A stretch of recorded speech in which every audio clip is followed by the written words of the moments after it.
Let's look at the second concept. We just got off the stick on the practice field, so let's go to snag here on the drawing board. Okay, snag is very similar. We're still going to outside release the number one receiver. The read is still the same. If R3 bails, we know we're immediately going to R2. If R3 is in cloud coverage, if he's down, we're going to throw the ball over the top and take the home run shot. The number two receiver is going to go upfield 3 steps. He's going to start 1 step into a slant route and then take 2 mini steps that pivots him back and turn it into a small little mini curl, or what we call the snag concept. And he's going to post up the R2, and you'll see that in just a minute on film. Number 3, whether he is here in a true trips alignment or he's back here in the backfield, he is simply going to hit the line of scrimmage, gain ground, and run that ball out to the flat. And we want him to gain ground to make that an easier throw for the quarterback. So again, it's the same picture for the quarterback, but the routes look a little bit different to the defense. We're still just really trying to make sure that we get bail coverage out of R3 and put the read on R2 in our snag concept. So let's take it out on the field and look at some of those clips.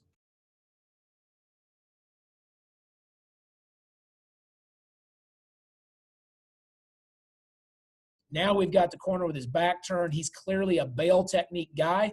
Since he's a bail technique guy, we can erase number 1. We're not going to throw the ball there. So we're going to go back in, find the R2. My number 2 receiver is doing a great job pushing up the field. He's going to push that guy off, start to slant to his inside, post him up, sit down.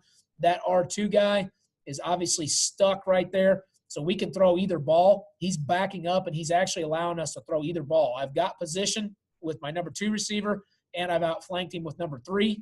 So if we let this thing play all the way out, what we're doing there is we're just taking the shortest throw.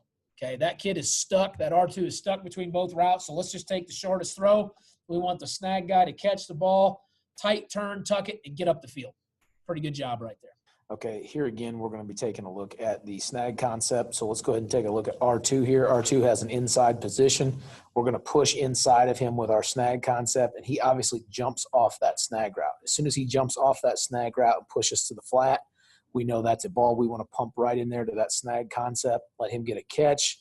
Okay, again, we want that ball just a little bit lower. That's a great teaching point where he's stretched out right there. We want it right underneath his chin strap. If we can throw that ball right underneath his chin strap, that'd be a better throw. Let him catch it, let him get a tight turn and go upfield. So all that issue with him catching it right there, that's the quarterback's ball placement. It needs to be right underneath the chin strap. Okay, let's go ahead and go on to the next clip.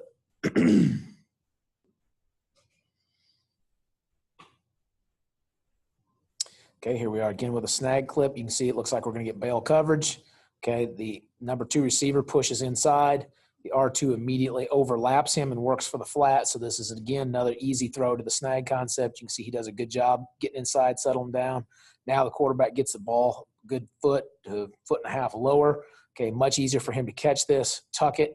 Okay, the ball pulled him to the outside, so he just tucks it and tight turns to the outside. That's fine.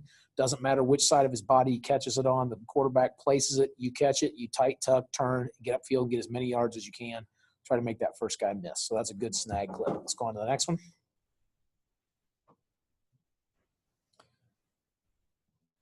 Okay, we've +1 the Z receiver out. We're just getting that corner into a true bail position. Okay, that way the further we get the Z from him, the more likely it is that he'll play bail or play man coverage and run out of there. Okay, we got a head up by the R2 now. All right, we'll go ahead and let this play. Pretty good odds he's probably going to come down. He jumps back outside. Quarterback should immediately alert that. Okay, he should alert that, see that, and throw it back to the snag right there and pump it in there. Okay, and you can see there's a good split.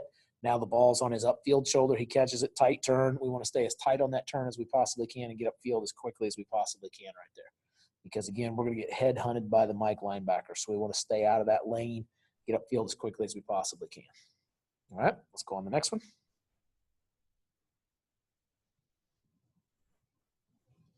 Okay, another head-up technique out of the R2. We'll let this thing go ahead and play out. Okay, this time the R2 stays on it.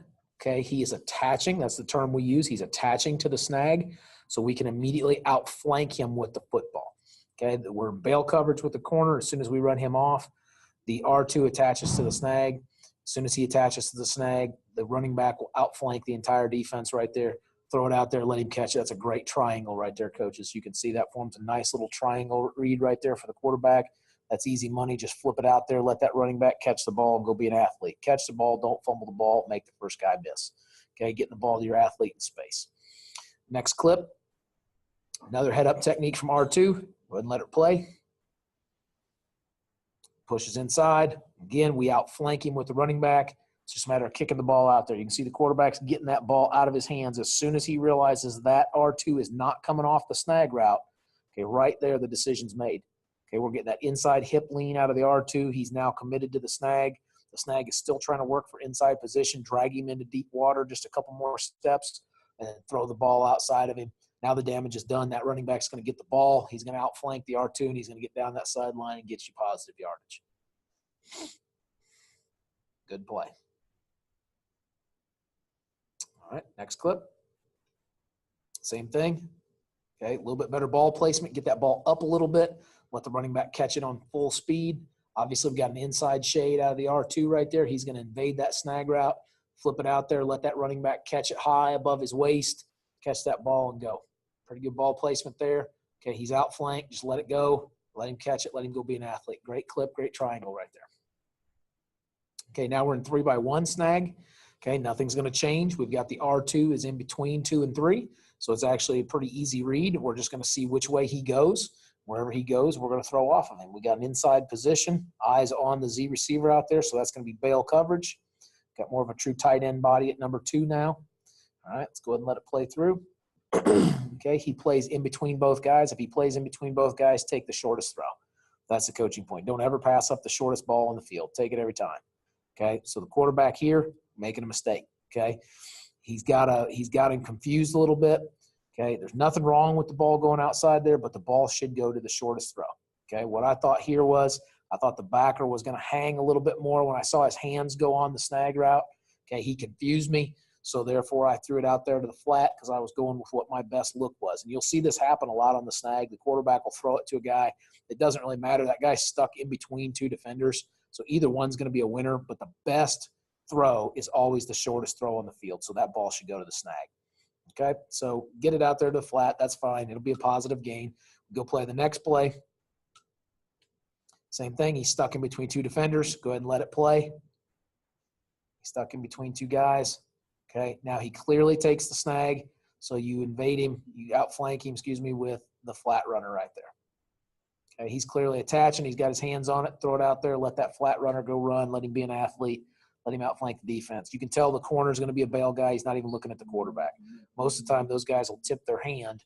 If they're going to play kind of cloud coverage and come down, their eyes will be on the quarterback. Okay, same look here. Okay, corner's hips are turned. He's clearly a bail guy.